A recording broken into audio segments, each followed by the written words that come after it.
Hi, good evening. Welcome. Thanks for joining us here at Channel 17 Town Meeting Television for our continuing coverage of Town Meeting 2020. We are talking to the candidates for City Council for Ward 8 in the City of Burlington. Adam Roof is a two-term incumbent, and he's running as a Democrat, and Jane Stromberg, welcome, is running as a Progressive. And we have many calls on deck, which means there's a lot of interest in Ward 8, and very, very exciting because is Ward 8 a very big ward? It's a very small ward. It is small but mighty small. Exactly, so that's great news. But I am going to have the candidates deliver opening statements before we take questions from the people. So, Adam, why don't you tell us why you're running and what qualifies you? Yeah, I'd be happy to. Long Glenton, thank you for having us in here again. It's always good being here, and thank you, of course, for the work that you and your team do for the community. Hello, everyone. My name is Adam Roof, and I'm running to continue my work as your Ward 8 City Councilor. For anyone that knows me, I am a lover of public policy, and I'm a believer in the power of policy to transform people's lives and communities for the better. But for this introduction, I wanted to talk a little bit about who I am and what guides me. I think we'll talk about policy a little bit later on. I'm a middle child born to two of the greatest people that I've ever met in my life. And both of my parents lost parents when they were young, and so they spent every day working to give myself and my siblings the opportunities that, frankly, they never had. They succeeded. And in 2012, I was the first person in my family to graduate from college. And during my time at UVM, I became impassioned with serving this amazing community.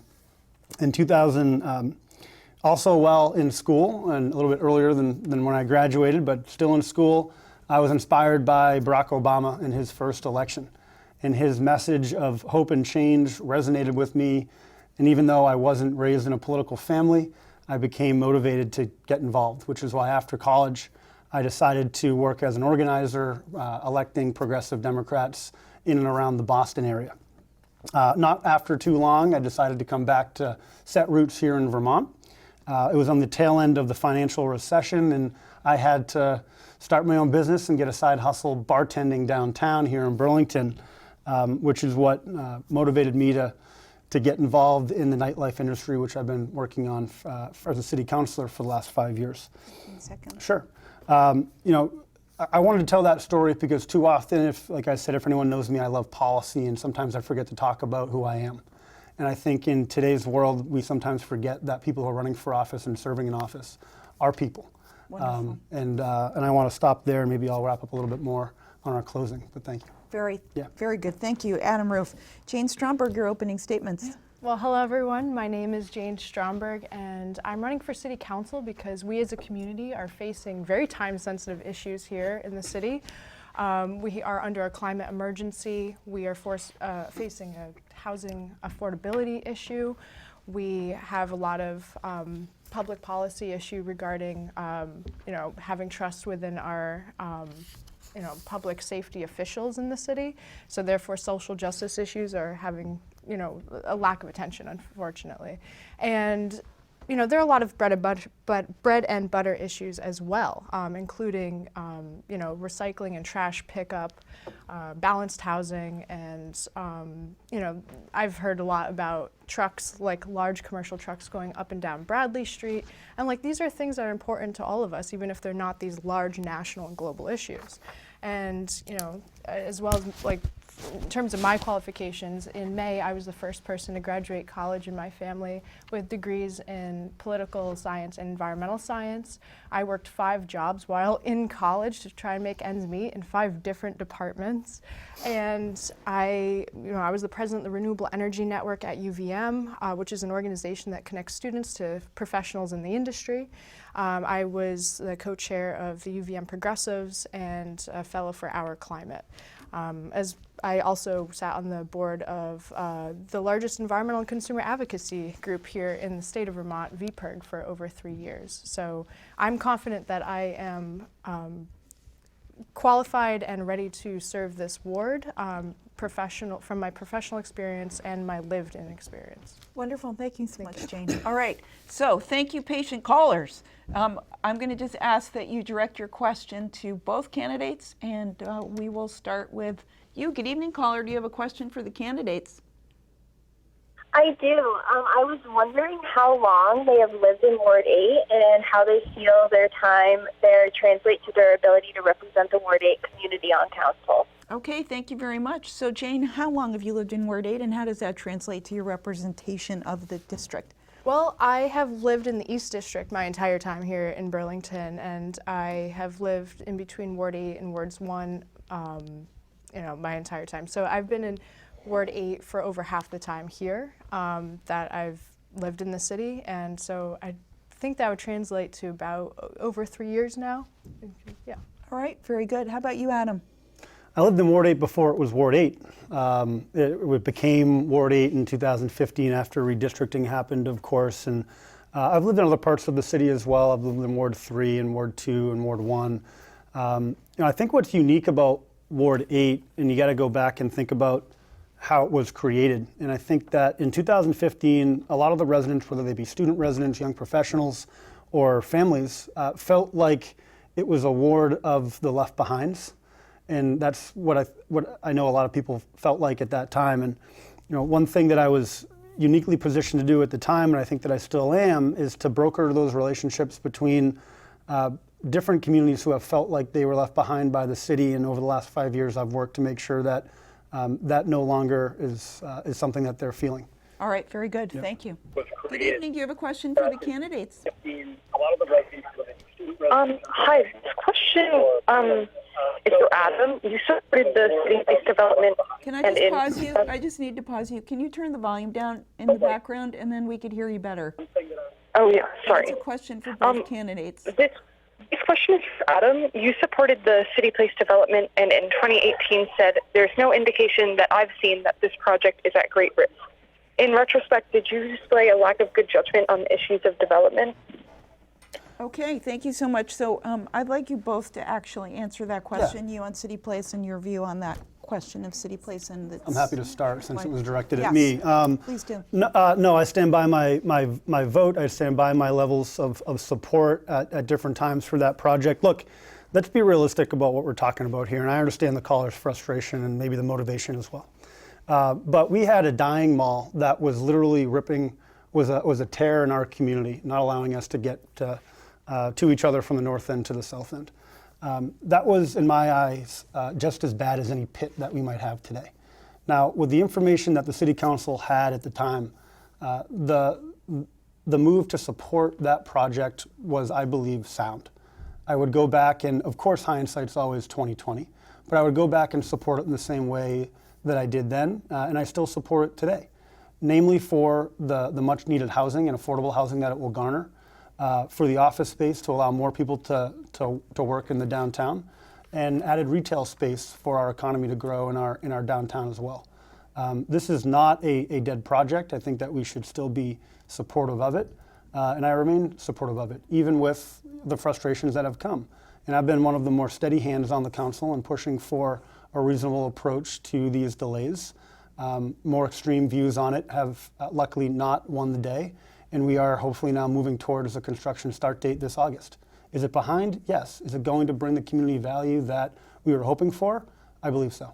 Thank you so much. What's your view on the City Place project and timeline? Yeah, well, I differ with Adam on this. I do not agree with the fact that it's an improvement to our city. And I think that there was a lot of rushed frustration in terms of formulating the plan. I think that the community was not properly engaged in making this decision to start this project. I honestly think that it was more so a half-baked idea and is now displacing so many different community members in our city here in Burlington. And it's a little disheartening to see the lack of follow-up and the lack of community engagement in general regarding this topic. And we're seeing that too in general with development in the city. A lot of privatization, a lot of trying to build ourselves out of this mess that we currently find ourselves in with affordability. I hope that you're right about this building the economy and creating a more centralized, healthy, vibrant place for our downtown, but I sincerely doubt that that is going to be the case. And I think that we need to really focus on preparing for this to finish, but also preparing to make sure that this doesn't happen again somewhere else. Okay, thank you very much. Good evening. Do you have a question for the candidates? Yes, I do. Let's hear it. Both of the opponents in this race have mentioned climate policy. Climate policy. Jack Hansen, the city councilor most trusted on climate issues, Dwayne Peterson, and most leaders in the UVM divestment movement have all supported Jane. Why do you think that is, or what do both climate candidates have to say? I'm trying to figure out how to formulate that question. So is your question, could you just restate it? I think we know what the question is. You understand what the question is? I didn't. Yes, Just restate it. Is the question, why are climate activists supporting Jack Hansen and Jane? why are climate activists supporting Jane Stromberg? Okay. All right. Thank you so much. Okay, Jane, why are climate activists supporting you? Well, I have a long history of being involved with the divestment movement at UVM specifically. I have been leading the Renewable Energy Network, like I said before, but also doing a lot of coalition building at the university and with organizations throughout the state. And I have absolutely been involved with environmental justice, environmental health, climate justice, water quality research, all of these things that are all encompassing in our community. I've been bringing forth and organizing like climate marches and been involved with Sunrise even before Sunrise had like a Burlington hub. So I think that just my openness and you know, kind of fierce commitment to this specific issue that is literally affecting each and every one of us is something that resonates with students at UVM and Champlain College and all young people, young professionals, young families, long-term residents. This is something that it's a global issue, and I'm proud to put that forthright on my platform and talk about it on a daily basis, because this is something that is, you know, it kind of has tendrils in every single category of our life, and if we're not properly addressing it, then we're doing ourselves a great disservice and the future, you know, of our planet a great disservice. Okay, thank you. And what's your position on climate change activism? Climate change activists, you know, I don't think they, you know, I don't believe that every single one of them supports either candidate here. But, you know, also those who are climate activists who are also our friends, I would imagine will support your friends. Look, my record on climate action is clear. And my record, frankly, speaks for itself. Burlington has been for a long time, and I think even more so in these recent years, has become one of the most, if not is the most, bold community on taking action, whether it be through our zoning laws, in our form-based code that now requires, and I was a big supporter of this, large buildings over 50,000 square feet in our downtown need to be LEED Gold certified and handle more than 100% of the water, the stormwater that falls on it. The major investment that I was supportive of and passed by was passed by the voters for lake health and wastewater infrastructure investment. You know, and also this issue of divestment, which quite frankly is not a city council issue, but something that I've appreciated, Jane, you stepping up and leading on, and I think I've been right there leading on as well. Myself, along with student body president Jillian Scannell and Sophie Smith at UVM, wrote an op-ed really laying out the case for how to get the Board of Trustees to move through the process of divestment. I've been working with the organized group as well. I know you have been, Jane, as well, but there are ways to move through the University of Vermont Board of Trustees process. As a former trustee at UVM, I know this, to move towards divestment in a realistic way. And I'm hopeful that that will work. For more information on the work that I've done on climate action, you can go to my website, and I encourage you all to look at my proposal to fund sustainable and alternative transportation systems throughout our community, what I'm calling +1 for climate action. I have to ask this question. Are you suggesting that Jane is not realistic in her approach to climate activism? That's not what I'm saying, no. What I'm saying, to be very clear, is that there are ways to move through this conversation around divestment in a way that is more realistic. And then there are ways More to realistic than. Yeah, well, look, in order to get to the point of UVM Board of Trustees voting on divestment, they need to go through their formal due diligence, which has to happen under the umbrella of their decision-making process. And so, showing up at the Board of Trustees meeting and asking them to vote isn't going to happen. It's something you can do at City Council. You can come, and if you're loud enough, we can call a motion on the floor and get something done. Board of Trustees only meet 4 times a year.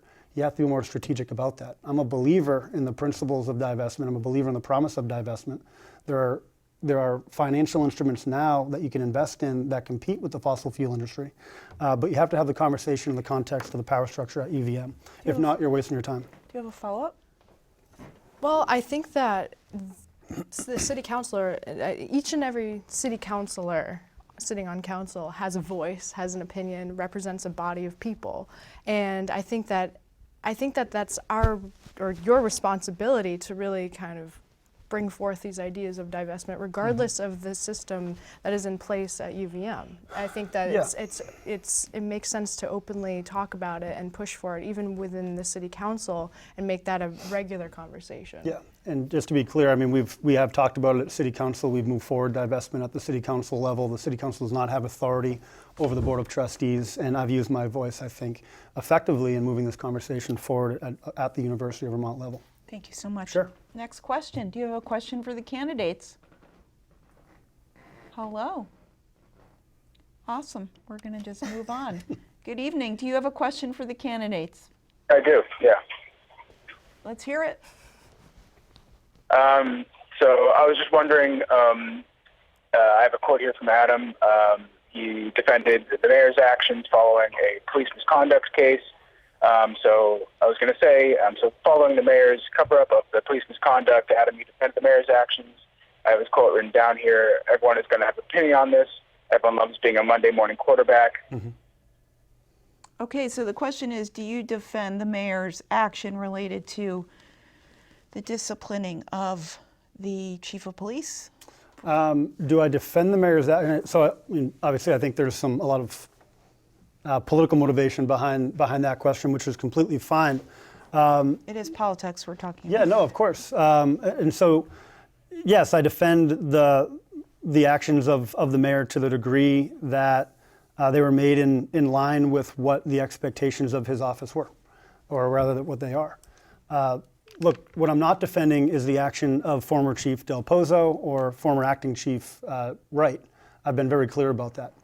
However, we also need to realize that in our community, we're going to have these conversations quite often because this is the new world that we live in. What we do on social media does spill over into real life. And I think that it's an uncharted category. It's an uncharted path of how we move through these things. We also recently learned that through charter, the police chief is the one who is responsible for handing down discipline. And so I do think that needs to be changed. I do think that the mayor has to have the authority to discipline the police chief and others. And my comment about being a Monday morning quarterback is one that I will absolutely stand by, because what we have more so now than I think we have in many years are people who itch at the opportunity to pretend like they would have done something different or better. And I don't think that that's fair. Would I have done something different? I don't know, and I'm not arrogant enough to pretend like I would have made the perfect decision under the context of the circumstance. Okay. To ignore the fact that there were, a potential medical issue that was causing these sorts of issues would fly in the face of a lot of different principles that we hold dear, including that of how we commit to organized labor and the commitments that we make around personnel policies. Okay, thank you so much. Yeah. What's your view on the actions that the mayor took with regard to the disciplining of the former police chief? Well, I think that it's absolutely evidence that we need to put in place a system going forward that's actually going to have the appropriate follow-up. And I think one thing, I think we should be able to agree on this, is that we need a city ethics commission in general, and an accountability-centered police contract. And we need to really look at this kind of broken system that we are functioning in currently, one that discriminates against marginalized community members, one that is clearly not have have the cleanest track record as of lately, especially. What happened with Del Pozo is horrendous, and yes, we could talk about the medical reasons. Like, I'm all for mental health and just health in general. That's a huge part of why I'm running, but there is no excuse for that person to have had that outlet legally to say those things. There's no excuse for that behavior, and I think there's no excuse for the mayor to have, backed that in one way or another. Oh. I think it was really inappropriate. Okay, so I want to actually pause the calls for a second and ask you where you stand on the ballot questions that are before the voters. So I'd just like to hear where you stand on ballot question 1 through 4. Right, yeah. So, and you're talking about the housing trust and the... Well, there's 4 ballot questions. What's your position on them? Well, so the annual housing trust fund, it's going to be on the ballot March 3rd. I think that, I'm all for investing in affordable housing, but I think that within the process of us doing that, we need to realize that we are functioning in a very regressive taxation system here in the city, and we need to find a better avenue to generate more revenue moving forward. Just for those at home, the Housing Trust Fund, we allocate currently right now, and here's what the change will be. It's half a penny per $100 of the property tax value going towards 1 penny, full penny of that $100. And so that is going to be an increase.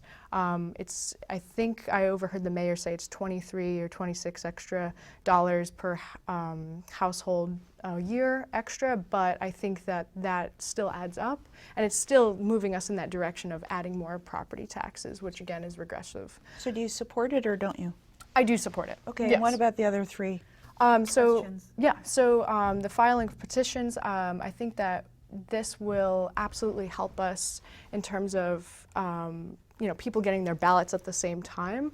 If we push back that filing date, people will actually be able to have their ballots mailed to them, not in 2 separate times, but together. Therefore, they'll have, it'll probably increase voter turnout, first of all, but also it'll give people time to actually have the city ballot in front of them and be able to do the research that they need.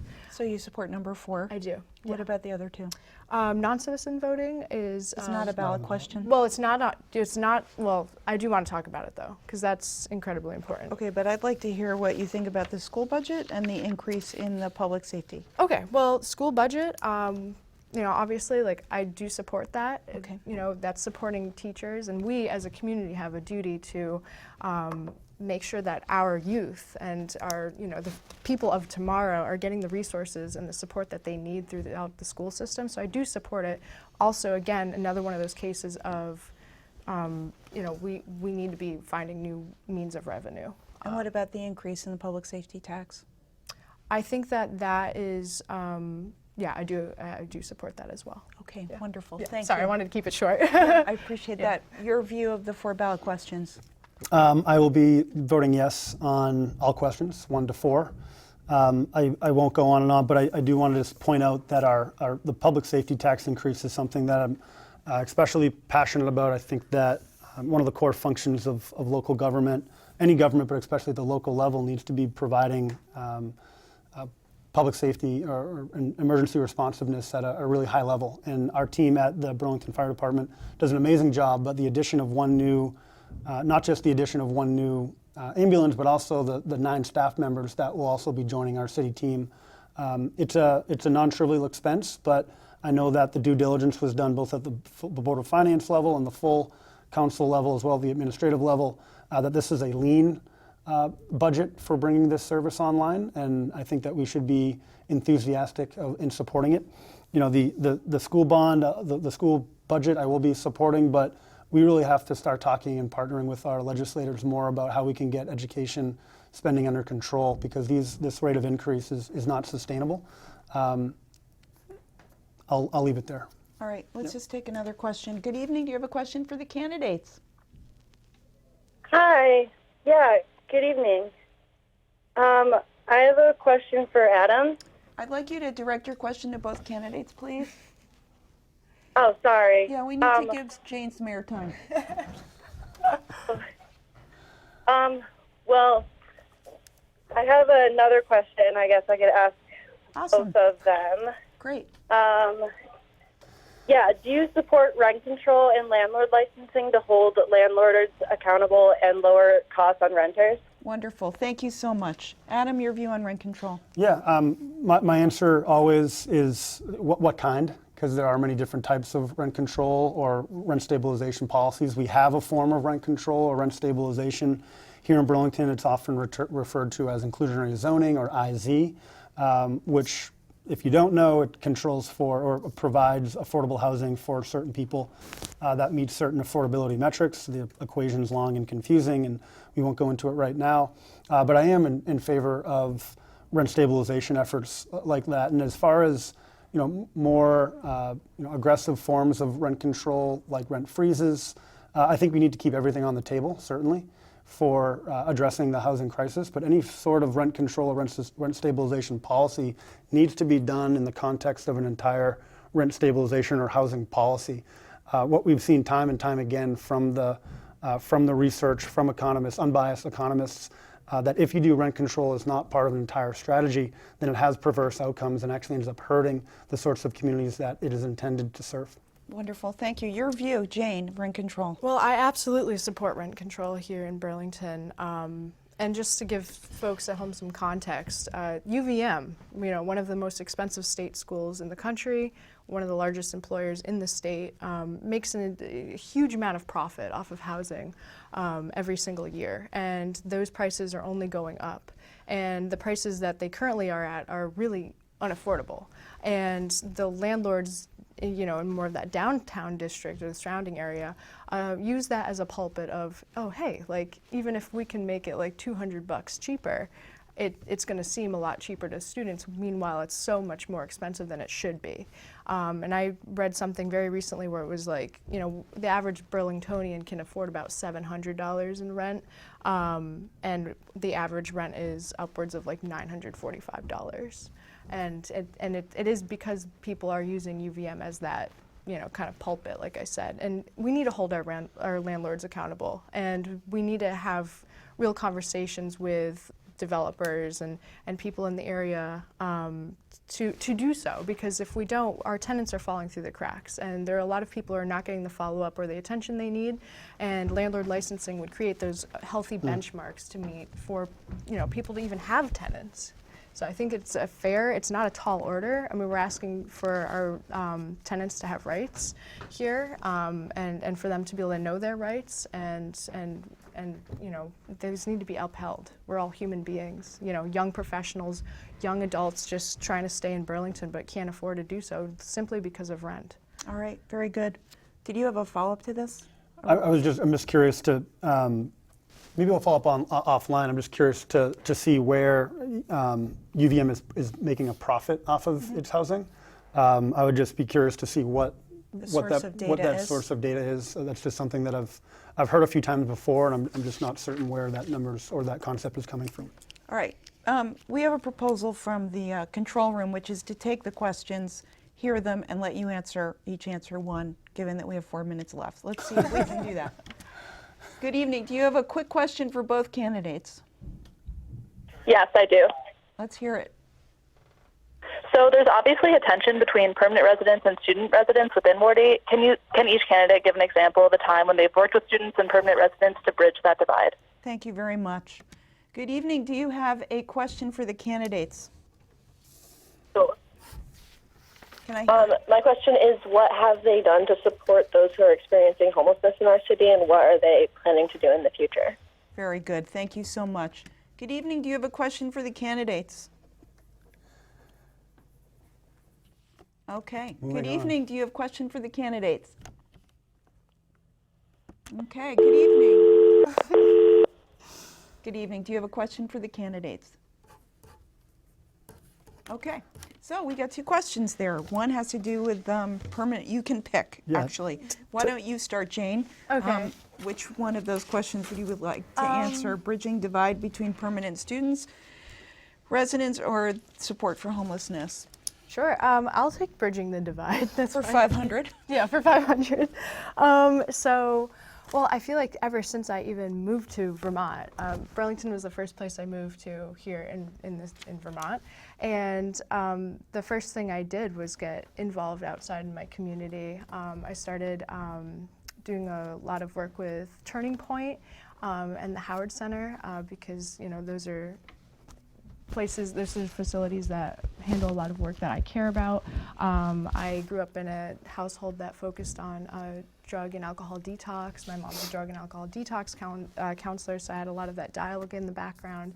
And so working with community members, people who want to stay here, and a lot of the long-term residents in the area, addressing, I know homelessness is another question, but bringing those things to like my attention in terms of like, they're my neighbors, and so we would have a lot of, really good wholehearted conversations about things like that.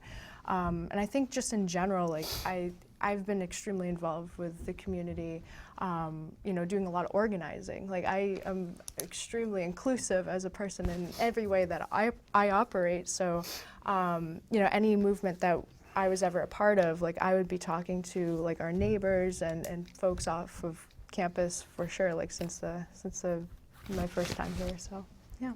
Okay, very good. Thank you. Adam, your question. I'll take the other one, homelessness, an easy issue. I should be able to do it in 30 seconds. I've worked on homelessness-related issues for the last 5 years for a lot of different reasons, but I think my approach to working on that sort of issue is to bring folks experiencing homelessness into the conversation, which is why I'm the only counselor who has held homeless town halls, not at City Hall, but at places like the Salvation Army where people are more comfortable, to talk about things like the city's encampment removal policy, which I've been involved with through the City Council Public Safety Committee, which I chair. Also through that committee, I led a homelessness initiative that brought forward 8 recommendations on what the City Council can do in conjunction with other community partners on how to address homelessness, and we've been moving forward on practical things like we need more publicly accessible bathrooms in the downtown. From a non-policy perspective, Lauren Glenn, when CHCB was unable to operate the low barrier shelter for this winter, there was a short amount of time to find a new operator for that. And one of the benefits of being a counselor is you get access to this great network. You get to meet all these different amazing people. And in short order, I worked to broker a relationship between a new place, the state, and the city, as well as CHCB, who was the prior operator. And we got that shelter open in time for November 1st. If we weren't able to do that, folks would have been out literally sleeping in sub-zero weather. Okay. And so both from a policy perspective and from a community organizing perspective, I think I've been effective on that issue. Thank you. Can you give me a 30-second closing statement? Well, thank you all for tuning in tonight. One thing that I had talked about at the opening of this was kind of who I am and why I'm running for City Council. And I just want to remind you all and myself, frankly, about what got me going in the first place, which is working to lift people up when others are trying to tear them down, and then also to commit to public policy that is both bold and visionary, but that with a plan to actually get things done. And I think that my record is clear on those topics, and if given an opportunity to serve another 2-year term, I'd look forward to bringing those ideals and principles back to the City Council. Thank you, Adam Roof. Jane Stromberg, your closing comments, 30 seconds. Yeah. Well, I wouldn't be running if I thought that the current leadership was taking these really time-sensitive issues seriously. We are in a climate emergency. Emergencies are time-sensitive and scary, and I think that we are not reacting at the same level that the crisis demands, quite frankly. And we do need swift and bold action on that level, and we need to be enforcing rent control. That's something that no one has talked about, really. That's, yes, it was nice to hear your input on that, but that isn't a conversation that's taken place that's actually really put anything into effect. And I think that's something that this city could really benefit from. We do need that accountability-centered police contract, and we also really do need to focus on our mental health, like addictions and recovery programs in the city. There are way too many people falling through the cracks, and we have the money and we have the resources. They're just not allocated appropriately. We are out knocking on every door and engaging and listening to every single person that we're talking to, because that's all that matters. It's the input that we're getting back, and it's a face-to-face conversation, and it's about how people are feeling and what they're going through, and that's all that matters at the end of the day. You know, you don't get into politics if you're interested in anything else, quite frankly. So I want to be that change. I want us all to be a part of this movement, and you know, please join me in putting the people and the planet before profit. Wonderful. Thank you so much. We've been speaking with two candidates for Burlington City Council Ward 8. Jane Stromberg, who's running as Progressive, and Adam Roof, who's running as Democrat. He's the incumbent. Thank you both for joining us. We really appreciate it. Thank you so much for the calls. And stay tuned here at Town Meeting Television for continuing coverage of Town Meeting 2020. Thank you so much. Thank you. Thank you. Thank you. Thank you. Great.